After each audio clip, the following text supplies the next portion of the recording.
How to change the password of your email account. Log into your cPanel account and you will be on this page. Click the Email Accounts. All the email accounts are listed here. Now click the Manage button on that particular row of email account whose password you want to change. You can either enter a new password manually or generate a password automatically.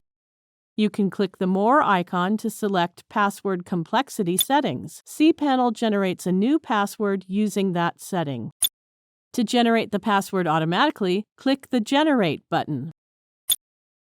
Then copy and save the generated password.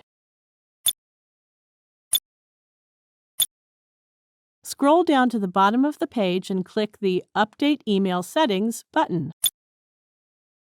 That's it. We have successfully changed the password of the email account. Thank you for watching.